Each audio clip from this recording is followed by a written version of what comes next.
jarak lah. Okey, jadi gerakan linear ni saya ulang balik, dia lintasan yang lurus. Unit SI bagi jarak ni kita gunakanlah meter. Manakala jarak tu pula adalah panjang lintasan gerakan satu objek.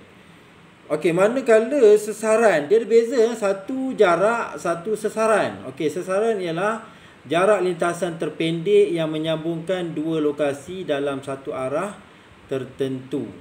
Okey, jadi apakah di sini kamu nampak tak apa beza antara jarak dengan sesaran? Okey, jarak ni adalah jumlah panjang antara satu objek yang mana dia bergerak daripada A pergi ke B. Contohnya kalau dia jalan bengkang bengkok ke apa semua tu, kita ambil kira. Kita ambil kira dia punya pergerakan dia tu. Tapi kalau sesaran ni kita akan ambil jarak terpendek. Contohnya kat sini kamu tengok sini ya. Okey, sebuah kereta ni dia bergerak daripada, contohnya ni apa ni? Daripada rumah tu, daripada rumah A ke rumah B dia bergerak. Okey. Daripada sini dia bergerak ke sini, contoh Okey, dari sini dia bergeraklah sini berapa kilometer, contoh sini dalam 20 kilometer contoh. Lepas tu ni pergi pula ke sini dalam 10 kilometer. Agak-agak dah berapa kilometer? Dah 30 kilometer dia bergerak. Okey, itu adalah jarak. Jarak. Kan? Okey. Jarak ni contoh, okey, kalau ikut dalam kamu punya nota ni, daripada sini pergi ke sini dah 80 km. Daripada sini pergi ke sini 80 km. So jarak dia adalah dia dah lalui 160 km. Contoh 160 km contoh. Sebab apa kita akan ambil dia punya lintasan. Dia melintas ke mana? Ada sini dia melintas ke sini, lepas tu dia pergi ke sini. Itu dikatakan jarak, jumlah panjang lintasan. Manakala kalau kita kata pasal sesaran ni maksudnya lintasan terpendek daripada satu tempat ke satu tempat kan. Contohnya kalau kamu tengok tu, okey, sini dia dah lalu di sini, dia lalu kat ni, dia lalu kat ni. Tapi sekarang ni bila mana kita kata sesaran, kita tak ikut jumlah jarak ni ke sini, bukan.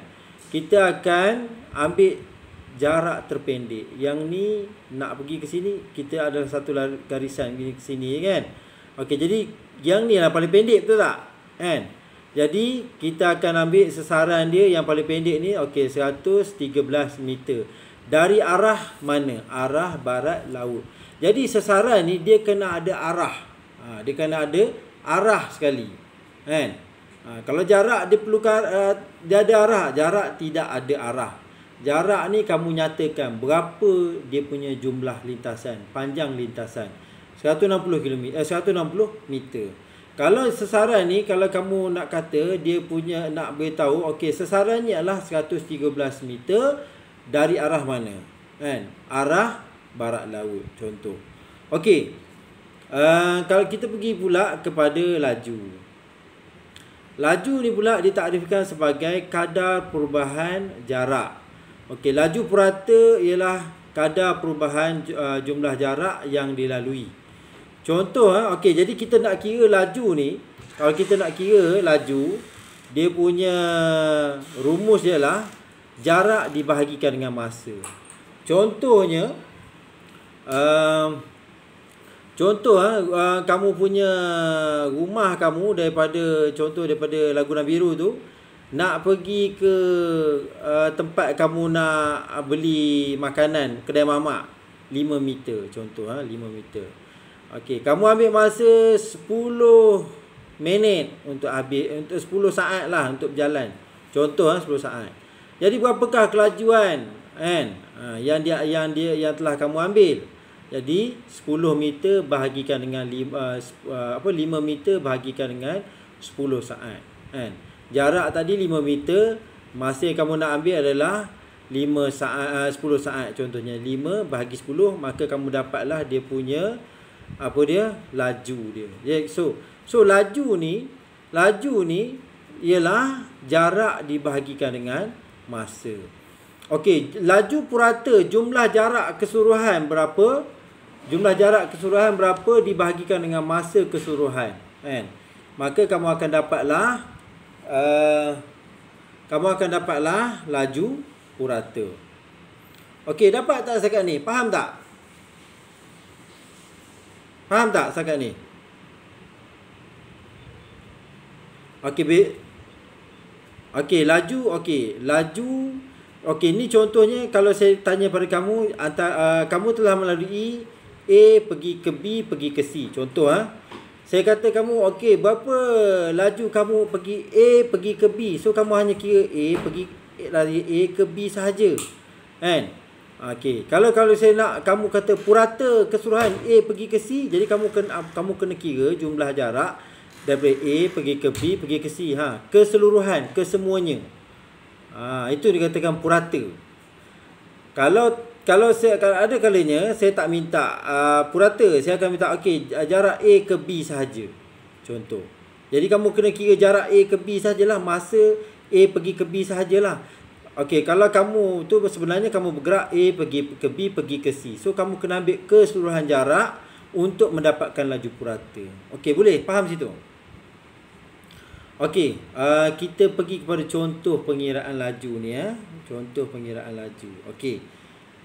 Seorang pelari 100 meter akan mengalami perubahan jarak sebaik sahaja memulakan lariannya dari garisan permulaan. Perubahan jarak bertambah apabila pelari itu semakin jauh dari garisan permulaannya. Laju pelari itu boleh ditentukan melalui jarak dan masa yang dicatatkan. Okey, kamu nampak tak? Daripada 0 pergi ke 10 meter. Ni nampak ni. 0 pergi ke 10 meter. Dia ambil masa berapa saat? 2 saat. Betul tak? 2 saat. So jadi kalau saya tanya kamu, okey, antara 0 meter ke 10 meter tu berapa laju dia ambil? Jadi kamu bahagikanlah 10 meter bahagi 2 saat. Betul? Jadi kamu dapatlah berapa? 5 meter per saat. Itu kelajuan dia. Kan? Boleh situ? Kalau saya tanya kamu, okey, jarak dia laju yang dia ambil daripada 0 pergi ke 50 meter. Kan? Berapakah kelajuannya? 50 bahagi 6. Itulah cara nak dapat jarak. Tapi kalau saya minta, okey, kalau laju bagi saya laju purata, ada cadangan tak? Macam mana nak kira laju purata? Bahagi 10 saat. Okey, macam itulah cara nak kira.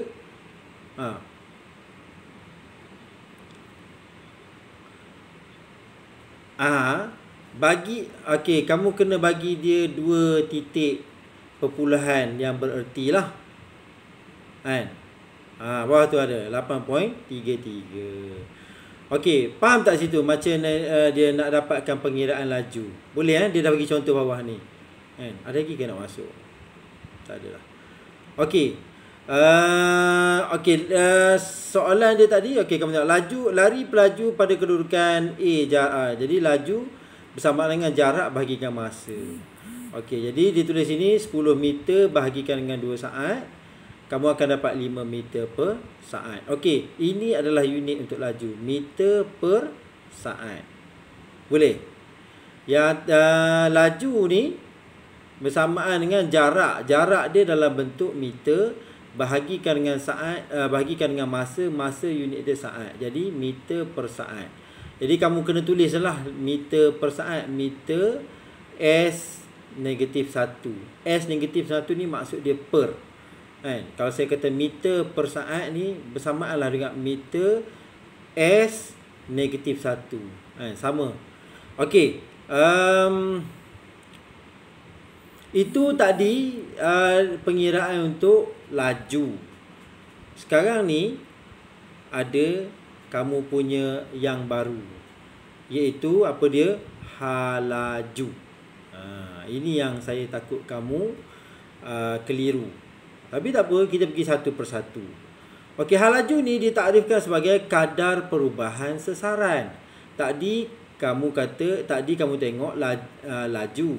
Yang ni halaju. Laju ni kita ambil jarak bahagikan dengan masa. Tapi kalau untuk halaju, dia adalah sesaran. Sesaran dibahagikan dengan masa. Sesaran dibahagikan dengan masa. Okey. Okey, dia bagi kamu contoh yang bawah ni.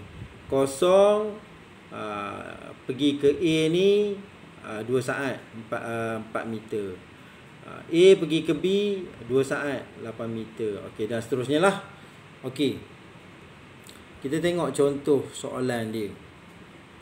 Kereta di atas mula bergerak dari titik kosong menuju ke titik akhir C pada sesaran 12 meter daripada arah timur. Kereta itu mengalami perubahan sesaran. Hal laju kereta boleh ditentukan melalui sesaran dan masa yang dicatatkan oleh kereta untuk sampai ke titik C.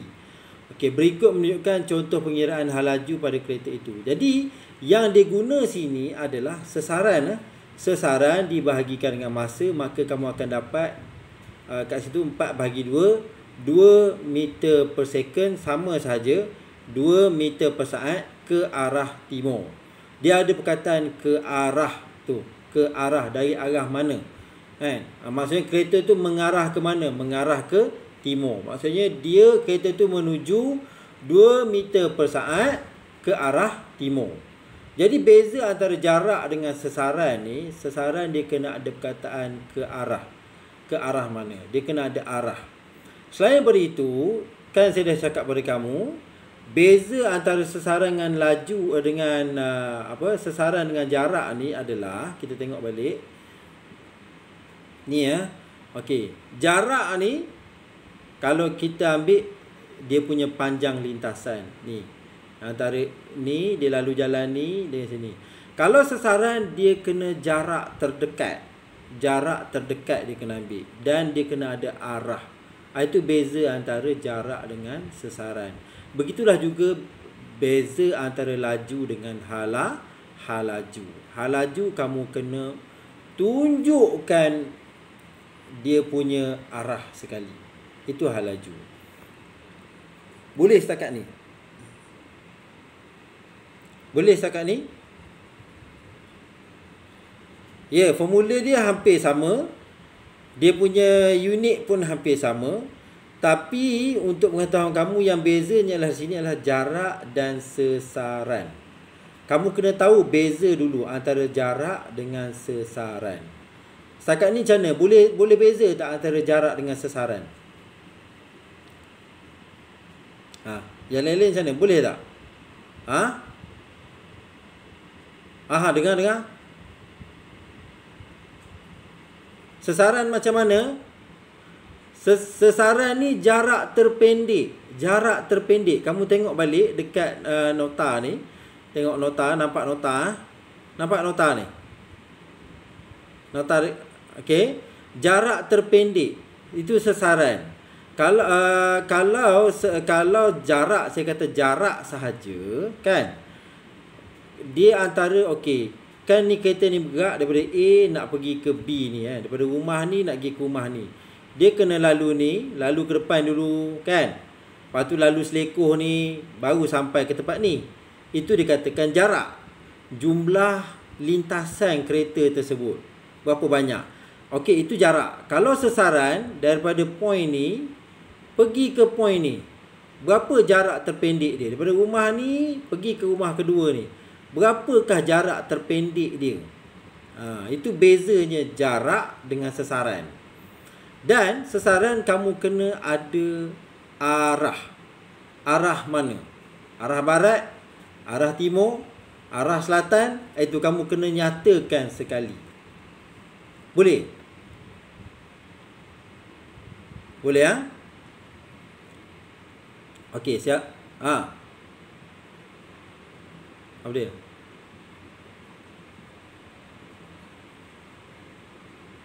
Masa, betul? Jarak dibahagikan dengan masa. Laju, jarak bahagi masa. Hal laju, sesaran bahagi masa. Boleh? Faham? Jangan tertukar tu. Okey, jarak ni antara point ni, point A ni nak pergi ke rumah ni, dia kena lalu dulu ni, lalu sini selekoh ni baru sampai. Itu dikatakan jarak. Sesaran daripada sini nak pergi ke sini terus. paling pendek. Kita ambil yang paling pendek, jarak yang paling pendek. Itu dikatakan sasaran. Boleh ya? Faham? Okey. Kalau faham, baru kita boleh ke seterusnya. Okey, kamu tengok sini pula pecutan.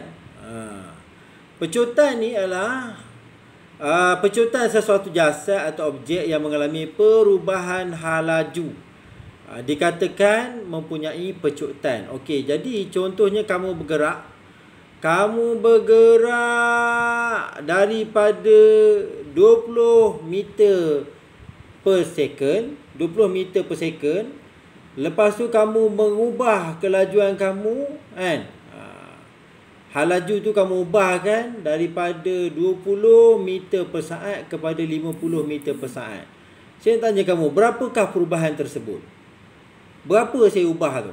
Daripada 20 meter per saat kepada 50 meter per saat. Daripada 20, gerakan saya ni daripada 20, kan? Lepas tu saya ubah laju saya kepada 50. Berapa tu saya punya perubahan kelajuan tu? Ada jawapan. Saya nak 30. Nampak tak? Perubahan tu adalah sebanyak 30. Boleh faham tak sini? Maksudnya sini, saya berjalan ni 20 meter per saat. Lepas tu saya nampak adalah orang nak accident contoh. Saya nak selamatkan. Jadi saya lajukan pergerakan saya ni 50 meter per saat. Jadi perubahan tu sebanyak 30. Faham tak? Okey, jadi perubahan hal laju tu yang dilakukan tu dibahagikan dengan masa yang saya ambil untuk buat perubahan tu. Berapa? Saya berjalan ni 20 meter per saat. Lepas tu saya ubah gerakan saya kepada 50 meter per saat. Selama berapa saatkah yang diperlukan untuk saya ubah tu? Untuk saya ubah gerakan tu. Contohnya saya perlukan masa dalam 10 saat untuk mengubah, kan, daripada 20 kepada 50 meter per saat. Jadi perubahan hal laju tersebut adalah 30. Dibahagikan dengan masa yang saya ambil untuk membuat perubahan tu adalah 10. Jadi pecutan saya adalah 3 meter per second. 3 meter per second. Kuasa 2. Boleh? Faham tak? Boleh ya? Okey, kamu tengok ni dia punya apa? Dia punya rumus dia macam ni. Perubahan hal laju akhir 50 yang saya masukkan tadi ditolakkan dengan hal laju awal 20 yang tadi, yang pada mulanya saya berjalan 20, lepas tu saya jadikan sebanyak 50. Jadi 50 tolak dengan 20 dapat 30. Jadi masa yang saya ambil untuk saya mengubah hal laju tu berapa saat? Tadi saya kata 10 saat. Jadi 30 dibahagikan dengan 10 saat bersamaan dengan 3 meter per second kuasa 2. Itulah yang dikatakan dengan dengan pecutan. Contohlah kamu nak kata macam ni, saya naik motor 60 kilometer per jam. Tiba-tiba saya tengok jam, tiba-tiba saya tengok ada polis kejar saya. Contoh, ni contoh Jadi saya nak lari, saya naikkan kepada 100 kilometer per jam. Jadi berapa perubahan tu? Saya nak tanya siapa yang boleh jawab ni. Saya bawa 60, 40. Okey, 40 km per jam. Okey, sekarang ni nak dijadikan cerita saya nak tukar kelajuan tu, ambil masa juga. Mana boleh orang tercung, tak boleh. Dia akan ambil masa juga untuk kamu capai ke arah 100 km per jam tu. Mesti ambil masa, betul tak? Ada tak kamu naik motor, kamu pecut terus sampai ke 100 tu? 100 km per jam. Sampai tak? Boleh tak? Boleh tak kamu rasa? Tak boleh. Kamu akan mengambil masa untuk memecut itu. Sudah tentu kamu akan mengambil masa untuk memecut. Jadi berapa masa saya nak ambil masa untuk pecut tu? Contohlah 30 minit barulah motor saya tu boleh pecut sebanyak 100 km per jam. Jadi saya kena bahagilah. 40 bahagikan dengan 30 minit. Jadi disebabkan atas saya dah pakai jam, saya kena tukar juga 30 minit tu kepada jam, 0.5 jam. Jadi 40 bahagi dengan 0.5, saya dapatlah 200. 200. Okey, 200 betul ke 200? Okey, contohlah 200 km per jam kuasa 2. Itulah saya punya pecutan. Okey, boleh Okey, tak apa, kita tengok contoh yang lebih tepat lah. Dekat bawah ni ada satu lagi soalan. Satu soalan dia tunjuk. Okey, jelas tak? Nampak tak dia punya soalan tu? Nampak? Okey. Okey, sekarang ni siapa nama ni? Ahmad ke? Ahmad ni dia naik basikal. Dia naik basikal. Hal laju dia pada mulanya 0 meter per second. Sekejap, saya pula tak nampak. Okey. Hal laju dia mula-mula 0 meter per second. Jadi di pertengahannya dia lajukan sikit 2 meter per second. Jadi berapa kenaikan tu? 2 meter per second. Betul tak? Betul tak? Kenaikan dia 2 meter per second. Okey. Sekarang ni lepas dia dah naik 2 meter per second, dia nak laju lagi. Dia naikkan sebanyak 4 meter per second. Okey, soalan saya berdasarkan apa yang saya ajar kamu tadi, berapakah pecutan yang dibuat oleh Ahmad ni daripada kosong tu kepada 4 meter per second tu? Berapakah kelajuan yang telah dia buat? Sebab apa? Okey, dia naikkan dia daripada kosong nak naik ke 4 meter per second tu ambil masa 5 saat. Sekarang ni saya nak suruh kamu kira pula pecutan dia berapa? Siapa pandai di sini? Boleh jawab.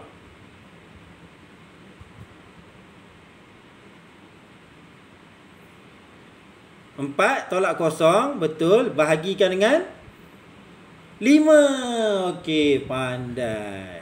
Siapa dia yang pandai ni? Siapa dia jawab ni? Ngaku sikit. Arif. Alhamdulillah. InsyaAllah Arif ni ada harapan ni. Saya nampak dah masa depan dia ni. Okey, jadi siapa dia yang tak dapat tadi? Dia tak faham lagi kata macam mana. Yes, dia kena kuasa 2.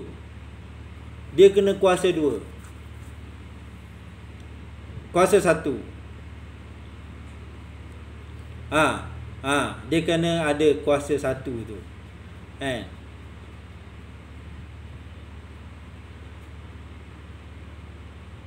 Bila yang kamu masukkan dengan positif ni apa dia? Okey, yang dikatakan kenapa dia jadi negatif tu, negatif 1, negatif 2 tu. Yang dimaksudkan dengan negatif 1 tu ialah per MS M dia tulis S negatif 1 kan? Itu maksudnya M per S. Kalau M S negatif 2 itu maksudnya M per S kuasa 2. Faham tak? Okey, tak apa. Nanti saya akan tunjukkan kamu melalui ni. Sekejap. Kita tengok macam mana. Kita lukis sikit. Nampak tak saya tengah pen ni? Nampak? Ke tak nampak? Nampak pen saya ni? Alah, dia jadi ni pula. Ya. Saya tulis M ni kamu nampak tak? Tak nampak? Oh, tak nampak. Saya dah share window ni. Ini kamu nampak ni nota ni. Saya tengah tunjuk nota ni, kamu nampak? Tak nampak? Ha? Nota basikal ni nampak? Okey. Okey, kamu nampak ni MS negatif 1. Saya tunjuk ke MS negatif 1 ni, nampak tak? MS negatif 1 ni, and dia bermaksud M diperkan dengan S. M per S. Itu maksud dia MS negatif 1. Boleh? Ya, saya pergi ke ni pula. Stop presenting jap. Okey.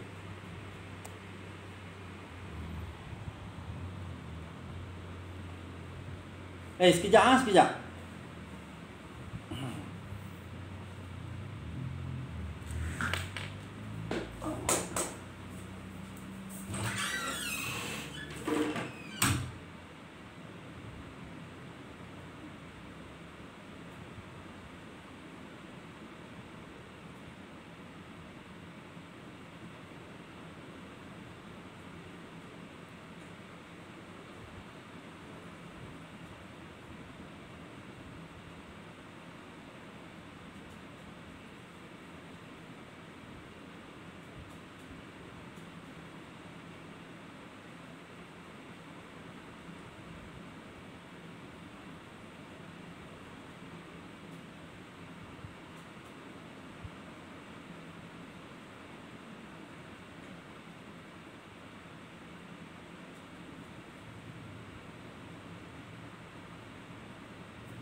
Okey.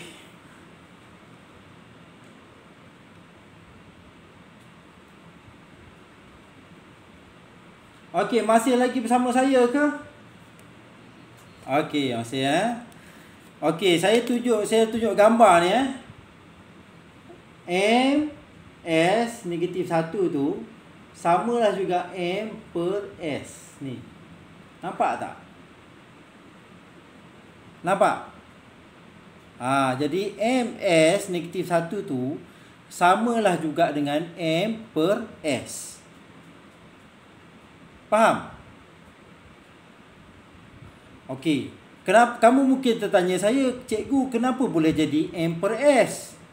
Betul tak? Kamu tanya saya, kenapa boleh jadi M per S? Betul? Okey. M per S ni maksudnya kan jarak, laju kan? Okey, laju ni sesaran tu dia dalam bentuk, kalau saya kata sesaran, dia akan cakap apa? 10 meter contohnya 10 meter. Itu dia punya apa tu? Sesaran 10 meter ke arah timur contoh Betul? Okey. Kalau saya nak minta pecutan, samalah juga sesaran, dia akan bahagikan dengan masa.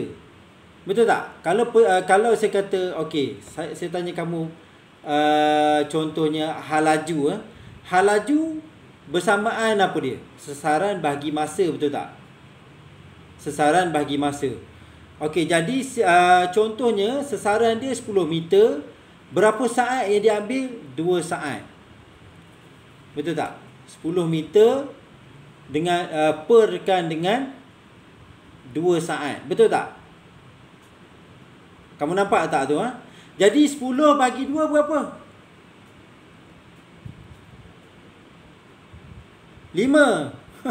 5 meter per saat. Saya akan tulis macam tu. Betul tak? Macam tu. 5 meter per saat. Kamu akan dapat tak? Nampak? 5 meter per saat. Betul tak? So pengiraan dia, okey, saya punya hal laju 10 meter, masa dia ambil 2 saat. Jadi 10 bagi 2, 5. Sekarang ni kamu tengok unit dia, meter perkan dengan saat. Betul tak? Okey, jadi saya nak ringkaskan tulisan ini, saya akan tulis macam ni, meter saat negatif 1. Jadi meter saat negatif 1 ni samalah juga dengan meter per saat. Faham tak? Faham Okey. Jadi yang dua pula kan dia tulis itu adalah perubahan hal laju bahagi dengan saat. Betul tak? Perubahan hal laju bahagi dengan masa yang diambil, itu dikatakan pecutan. Betul kan? Pecutan sama dengan hal laju bahagikan dengan masa. Macam ni dia punya ni. Pecutan adalah bersama dengan hal laju dibahagikan dengan masa. Betul? Ingat lagi? Ingat Okey. Jadi dia punya unit dia perubahan masa meter per saat perkan dengan saat. Macam ni kamu akan dapat. Ni hal laju meter per saat, betul? Perkan lagi dengan saat. Berapa kali per ni? 2 kali per. Disebabkan 2 kali per, sebab itulah dia akan jadi 2 sini. Faham tak? Dia 2 kali per kan dengan saat tu, sebab itulah dia ms per negatif 2. Boleh faham tak sini? Ini penerangan paling simple lah yang saya ni. Okey, tak apa, kita tak nak banyak petang ni.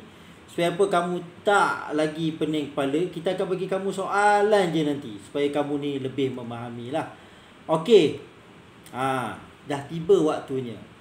Menyelesaikan masalah melibatkan laju purata, hal laju dan pecutan dalam kehidupan seharian. Okey, sekarang ni sila baca soalan. Saya bagi kamu masa lah untuk baca soalan. Baca sekarang soalan tu. Soalan contoh nombor 1. Tak share. Okey, sorry. Patutlah. Okey.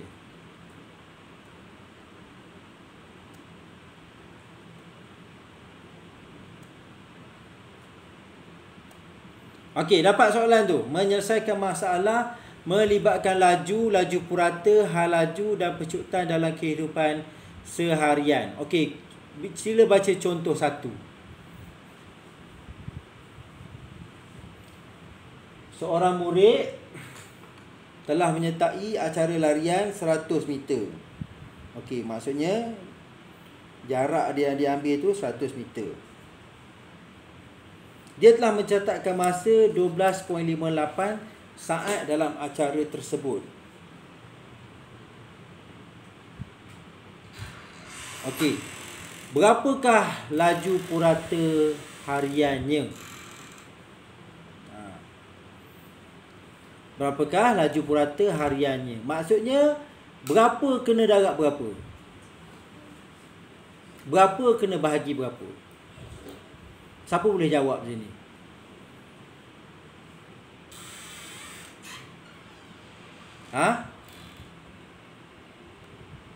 Siapa dia? Jarak bagi masa. Okey, berapakah jarak yang diambil? 100 meter. Berapakah masa yang diambil untuk berlari tu? 12.58. Okey, jadi laju dia macam mana? 100 bahagi 12.58. Macam itulah cara nak mengira laju. Senang ke susah? Senang je. Samalah juga macam ni kalau kamu dalam kehidupan seharian. Jarak antara asrama kamu dengan kedai mamak contohnya 20 meter. Masa kamu nak berjalan tu 10 saat. Berapakah laju yang kamu ambil nak berjalan daripada rumah asrama ke kedai mamak?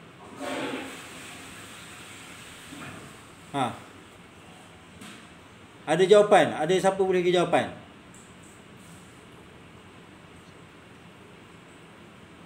Hello? Ada boleh bagi jawapan tak?